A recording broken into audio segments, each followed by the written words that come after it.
Hi hello, ഇന്നാണ് ഛത്തീസ്ഗഡിലെത്തിയ ശേഷം ഞാനൊന്ന് ഒറ്റയ്ക്ക് പുറത്ത് പോകുന്നത് കേട്ടോ. ഒറ്റയ്ക്കല്ല, എൻ്റെ കൂടെ ഹിന്ദിക്കാർ ടീച്ചർമാരും ഉണ്ട് കേട്ടോ. ചന്തയ്ക്ക് പോവാന്നേ പറയാൻ പറ്റത്തുള്ളൂ കേട്ടോ.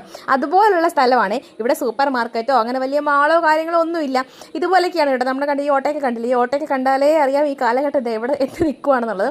ഇവിടുത്തെ ഏറ്റവും പരിഷ്കൃതമായിട്ടുള്ള ഒരു സൂപ്പർ മാർക്കറ്റാണ് ഇവിടെ. ഇവിടെ നിന്നാണ് അരി, പഞ്ചസാര, നമുക്ക് ആവശ്യമായിട്ടുള്ള ബാക്കി സാധനങ്ങളൊക്കെ വാങ്ങുന്നത് കേട്ടോ. ഏറ്റവും ബേസിക് ആയിട്ടുള്ള എല്ലാ സാധനങ്ങളും ഇവിടെ കിട്ടും, നമുക്ക് അത്യാവശ്യം നാട്ടിൽ കിട്ടുന്നതല്ലേ. പിന്നെ ലിപ് ബാം ആയിരുന്നു ഏറ്റവും മിസ് ചെയ്ത സാധനം കേട്ടോ. കാരണം എന്ന് വെച്ച് കഴിഞ്ഞാൽ ഈ ചൂടത്തും ചുണ്ട് പൊട്ടുന്ന എനിക്ക് ഇവിടെ വന്നപ്പോഴാണ് മനസ്സിലായേ. ചുണ്ടൊക്കെ തണുപ്പത്ത് പോലും എനിക്ക് ഇങ്ങനെ പൊട്ടിയിട്ടില്ല, അതുമാതിരി ചുണ്ട് പൊട്ടലാണ്. പിന്നെ പച്ചക്കറിയൊക്കെ വാങ്ങിച്ച് അവർ കുക്ക് ചെയ്യുന്നത് കൊണ്ട് അവർ മാത്രമേ പച്ചക്കറിയൊക്കെ വാങ്ങിയുള്ളൂ കേട്ടോ. ഞാൻ ഈ പശുക്കളൊക്കെ നോക്കി നിൽക്കുമായിരുന്നേ. റോഡിൽ കൂടെ എത്ര കൂളായിട്ടാണ് ഈ പശുക്കൾ നോക്കിക്കൊണ്ടിരുന്നത്. കണ്ട് ഈ കാലയുടെ വരവ് കണ്ടോ. വലിയ വണ്ടിയൊക്കെ വന്നാലും ഇതിങ്ങളിങ്ങനെ നിറഞ്ഞ റോഡ് നിൽക്കുവാണെങ്കിൽ നമ്മൾ മാറ്റി നിർത്തി ഇവർ പതി നടന്നു പോകുന്ന വരെ നമ്മൾ വെയിറ്റ് ചെയ്യണം കേട്ടോ. അത്രയ്ക്കും പ്രാധാന്യമാണ് ഇവർക്ക് ഇവിടെ.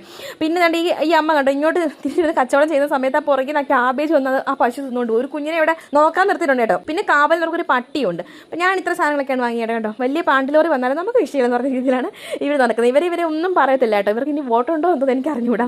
അതും അതിന് പ്രാധാന്യമാണ്. അങ്ങനെ ഞങ്ങൾ അത്യാവശ്യം സാധനങ്ങളൊക്കെ വാങ്ങി തിരിച്ചു പോരുന്നു കേട്ടോ. ഷോപ്പിംഗ് ഒക്കെ കഴിഞ്ഞ് ഇത്ര സാധനങ്ങളാണ് ഞാൻ വാങ്ങിയത്. ഈ ലൈസൊക്കെ വാങ്ങിച്ച് ചുമ്മായിരുന്നു കുറിക്കാമെന്ന് പറഞ്ഞ് വാങ്ങിച്ചാട്ടോ. രാത്രിയാകുമ്പോൾ എനിക്ക് വശക്കും. അപ്പോൾ അത്രേ ഉള്ളൂ. കാണുന്നവരൊക്കെ ഇഷ്ടപ്പെടുന്നുണ്ടെങ്കിൽ ഫോളോ ചെയ്യണം, സബ്സ്ക്രൈബ് ചെയ്യണം. Thank you. ഇന്ന് താരതമ്യം ചെയ്ത് നോക്കൂട്ടോ.